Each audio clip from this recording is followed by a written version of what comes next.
लाहौर के इलाके जुनूबी छावनी में ससुरालियों ने फायरिंग करके मां और बेटे को कत्ल कर दिया। आईजी ने वाक़े का सख्त नोटिस ले लिया।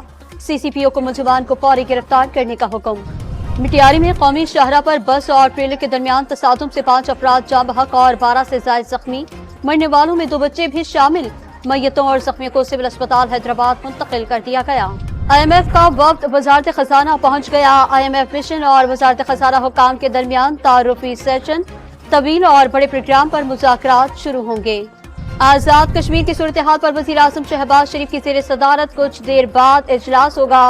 तमाम स्टेक होल्डर्स को शिरकत की दावत, अहम फैसले किए जाने का इम्कान। आज़ाद कश्मीर हुकूमत की अवामी एक्शन कमेटी से मुज़ाकरात बेनतीजा खत्म। पंजाब असम्बली में मुबैना गैर कानूनी भर्तियों का केस। लाहौर की एंटी करप्शन अदालत का परवेज इलाही और मोहम्मद खान भट्टी को फौरी पेश करने का हुक्म। वज़ीर ख़ारिजा इसहाक डार 4 रोज़ा दौरे पर बीजिंग पहुंच गए। चीन के आला हुक्काम और पाकिस्तानी सफीर ने एयरपोर्ट पर इस्तकबाल किया। चीनी वज़ीर ख़ारिजा के हमरा 5वीं पाक चीन वज़राए ख़ारिजा स्ट्रेटेजिक डायलॉग की सदारत करेंगे। सिविल अदालतों की तकसीम और वकला पर दर्ज मुकदमात का मामला।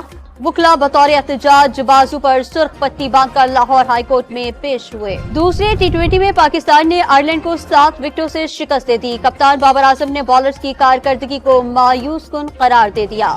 और अमेरिका की रियासत एलबामा और डेलावेयर में फायरिंग से 4 अफराद हलाक।